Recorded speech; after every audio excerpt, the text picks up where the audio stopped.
Okay, so I thought I'd do something different for today's video. With the upcoming Supercross season we've got starting this Saturday at Anaheim 1, which I am stupidly excited about. I forgot how much I missed the racing, and I'm very much looking forward to it. Even though I'm a European British guy myself, for whatever reason, I just gel more with watching the AMA and the Supercross especially, and I'm really excited for this season. So I thought we would do a 2022 power ranking of the Factory 450 riders. I may have missed a couple of people out here, so let me know in the comments if I have, but these are the guys that I really wanted to focus on and talk about. A disclaimer alert, I am just an armchair expert. This is just my opinion, but feel free to debate with me in the comments. I'd really like to know what you think. I will try my very best to leave my personal bias out of this, and I've noticed I've used some of the older factory pictures as well. For example, we've got Tomac with the Kawasaki shirt on. I understand he switched to Yamaha and with Aaron Plessinger with KTM as well. They were just the kind of the best headshots I could find at the time. But what we'll be doing is ranking them on my predictions of the upcoming 22 season. Of course, I could be wrong. I'm just going on statistics on the last couple of seasons. Excuse me, I'm burping. Seeing how the riders have done recently and where I think they will land. And I know we say it every single year without fail. Every single year we say the season is absolutely stacked, but I truly do believe that this year is absolutely unbelievably stacked. And even to get a top 10, there's 11 riders in here at the moment. To get in the top 10 mix of this is an incredible feat. So the privateers have got their work cut out for themselves this year. So we'll start from left to right. As you can see, the tier maker on the left. S category is championship level threat. So someone who I think will be a shoe-in for the championship. If I put them in A, they'll likely get a few wins, a few podiums here and there, but not quite break through to that championship level. B, within the top 5, maybe a couple of podiums, but mostly within that 3 to 5 range. Top 10 speaks for itself. And then D class would be the 10th to 20th position. So we've got 11 riders to go through. But just before we start this, if you guys could do me a absolute massive favor, if you could drop a like on the video, that always helps out with the algorithm. Comment anything below that you want to do, and do me a massive favor, and you'll see it on screen now. If you have Instagram, go follow the BDR race team, because they've been helping me out lately. They've been helping mine quite massively over the last couple of years. I want to get more involved with the team and potentially do some collaboration with them at some point. And it'd be awesome if you could drop them a follow, and you can keep up to date with any road racing and motocross racing, and hopefully see my pretty face on there in the future as well. We know I'm determined to enter my first race within the next year, and it would mean the world to me. And I've got some potentially cool projects to collaborate with those guys about. So if you have 2 seconds, you're on Instagram, I'll drop the link in the description below. Follow them, because that would mean the world to me. So let's get started from left to right. So we got AP. So I know his picture here is on Monster Energy Yamaha, and he's recently made the switch to KTM. Now, I'm a little bit hesitant on where to put Aaron Plessinger at the moment. There's a lot of variables. He switched teams. He's moved to the Baker's factory.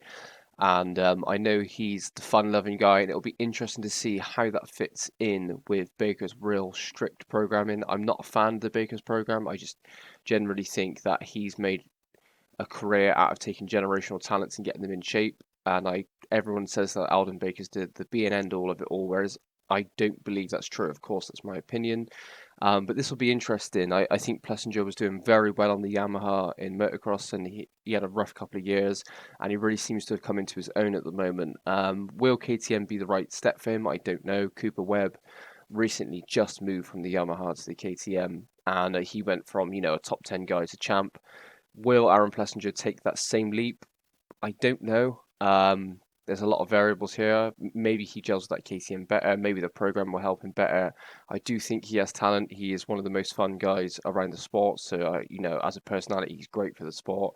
But will that translate to results? I'm going to put him probably in the B class. I'm going to put him in the top 5. I do think he has the potential to win on podium, but I don't really have the statistics to back that up. So I do think he will be in that top 5, potentially between B and C. I put him between here.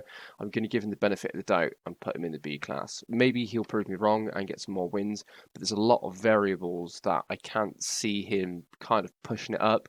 I believe this is his 3rd year. This will be the step up year. Let's see how his program does. Let's see how he matures. Let's see how he does on the bike. Again, I may be proved wrong. This is just my opinion. However, for now, B class. One of my all-time favourites, the man AC. He's also in his 3rd year now of Monster Energy Kawasaki. With Tomac leaving, he kind of steps up as the premier guy in that class now. He's always had huge talent. He's always had amazing speed. But the thing that has really killed him off recently has been the numerous injuries.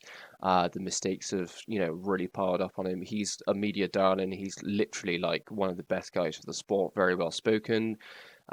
Everyone seems to love him. His riding style is fantastic, and it must have been hard for him because when he first comes to the pro class, he was like 4 foot nothing, and now he's like 6 foot something. So it's taken him a few years to adapt to the bike. These last 2 seasons, he's shown that he can run the top pace. He nearly won a couple of races. He has the potential to win. But is he a championship threat? No, I don't. I don't believe he's up there. I think this is his year now to get something done, and I really do think a successful season for him would be to get through it healthily and be within that top five. He's a decent starter. He's got great pace. He's got great technique, but he seems to get in his own way a lot of the time and just make these silly mistakes that leads to injuries. And hopefully, this will be the year that he breaks that. He took a bit of time to mature for his 250 class, and the 450 class is a different animal altogether. So with AC, I will be putting him firmly in A. I do think he will be between A and B, but again, I put him at like an A minus. So I do think he will take that step up. Of course, injuries could get in the way, and that could knock him down. But I think this is his time to step up. I know he's had a wrist injury recently, so he may actually fall here to begin with in the start of the season. But for now, I'm going to put him up in that A class. Similar story. I'm probably going to repeat myself a little bit here with Chase Sexton. Really like Chase. Probably one of the best technicians on the bike that I really like to watch. His technique is flawless. But again, he's kind of had a couple of up and down years. I believe this is also his third year for Geico Honda now, and it's his time to step up. We don't know how many years Roczen's going to have in the sport. We don't know how long he's going to be there. I think Chase is finally coming into that maturity level. A lot of the expert 450 Premier guys have been there for 5 to 7 years. So this hopefully will be his coming out party. But again, it's a similar thing. He's had mistakes. He's thrown away potential race wins, but he's shown some brilliant speed. So Chase Sexton are also going to put him in that A class. I do think he's an A minus. He won't be a championship threat this year. Of course, I could be wrong. But statistically, between Tomac, Roczen, and Cooper Webb, I think they've won something ridiculous, like 85% plus of all the races over the last 2 years. So statistics don't lie, and until I'm proved otherwise, I kind of got to go with what I know. Everyone says they're flying at the test track. Everyone says they're doing really well. But, everyone's going to say they're great. So we don't really know what's going on behind the scenes. I'm just going on kind of what I've been watching over the last few years. So Dino's the man. He's obviously the Scottish-Canadian alien. He's obviously, we've adopted him as a fellow Brit as well. One of my favourite riders to follow. However, Dean Wilson, I don't know how many years he's got left on Rockstar Husky. I don't know, to be honest, but it'll be interesting to see where he kind of falls. I believe he's still on Rockstar Husky. For me, I hate to say it, but I really do think Dino's going to be in this D spot. He's got amazing talent. He's got incredible pace, he's got incredible technique, but he never seems to be able to put it together with his injuries and everything. And I'd love to put him in that C class and see him consistently get in the top 10.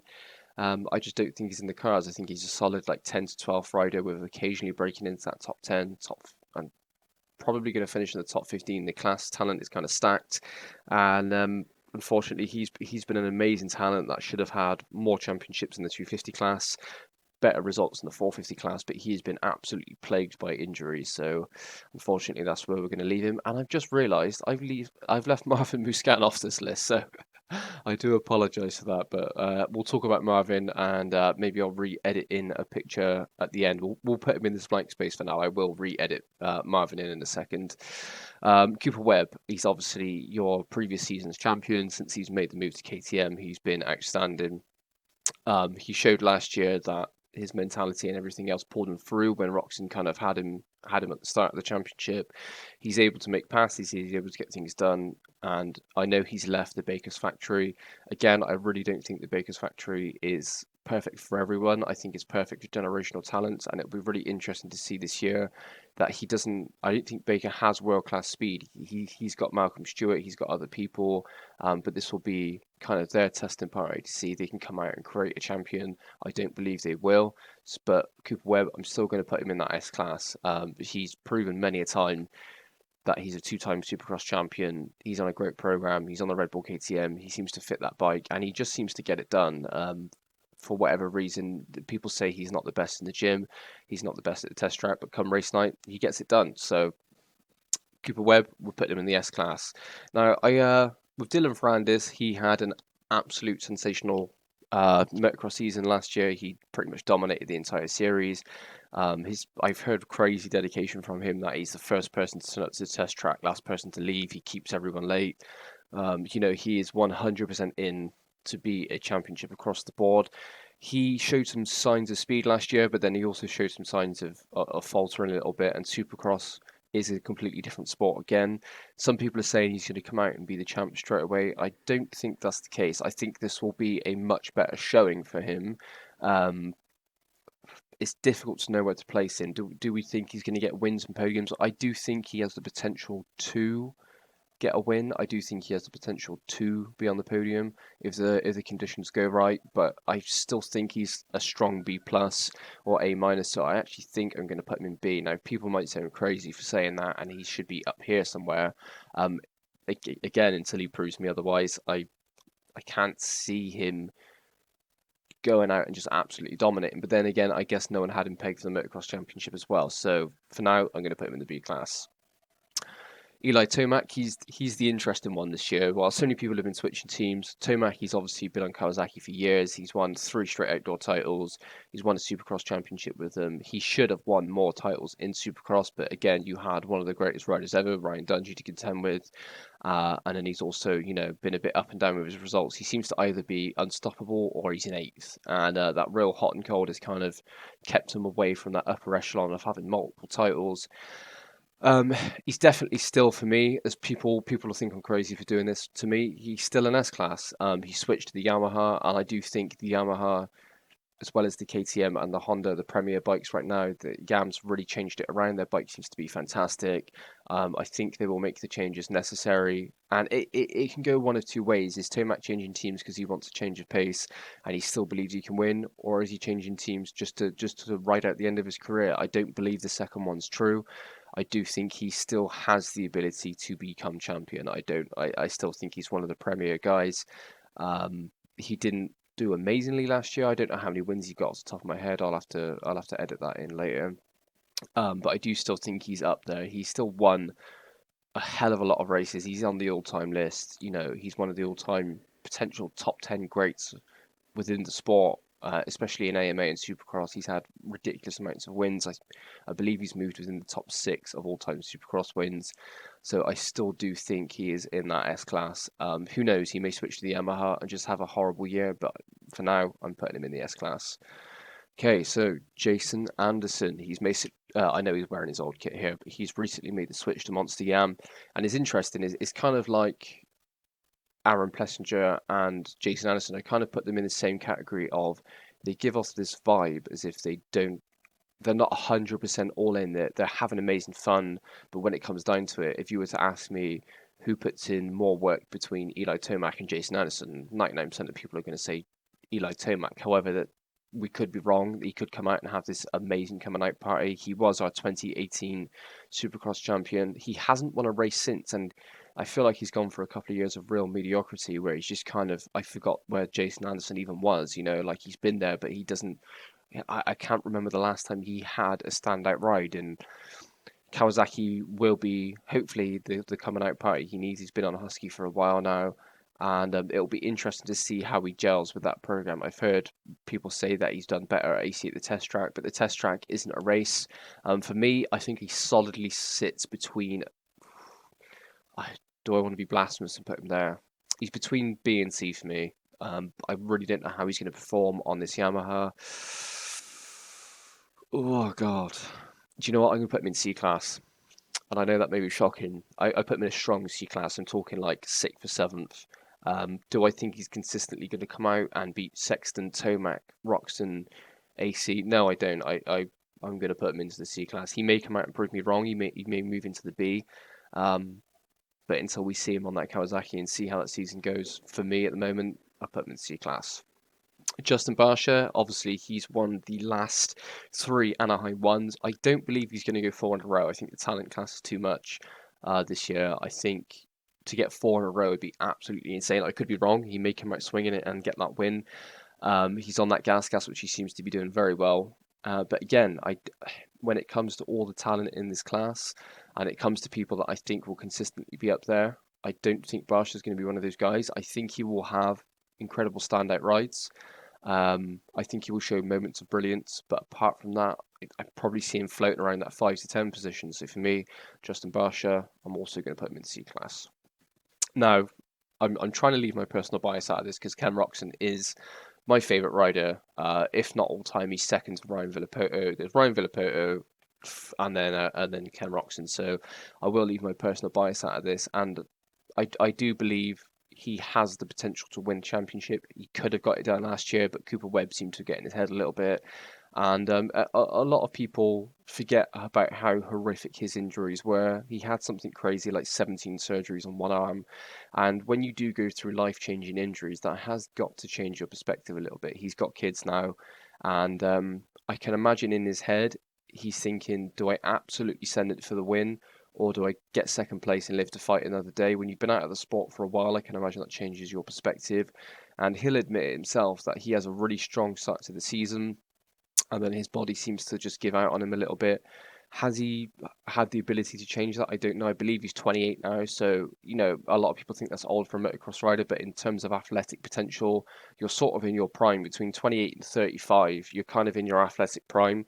Mentally, is he going to be all in, ready to do another 5 years? I couldn't tell you, but the age of supercross and motocross riders is definitely climbing at the elite level, as it is across all sports. As training, nutrition, everything else it gets better.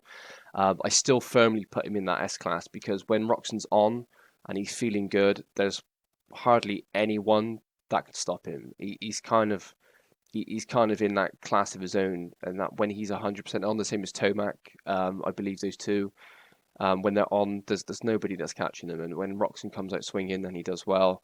If he gets a start, good luck closing him down. However, when he does falter, is when he potentially gets a little bit sick, the season catches up with him. We've got 17 rounds, and that's where they'll start to close the gap. If he figures that out, that'll be your champion. If he doesn't, then he's gonna still have a stellar year, probably get a lot of win bonuses, and I'd love to see him make that breakout because he's been in the 450 class now for I believe 6 or 7 years.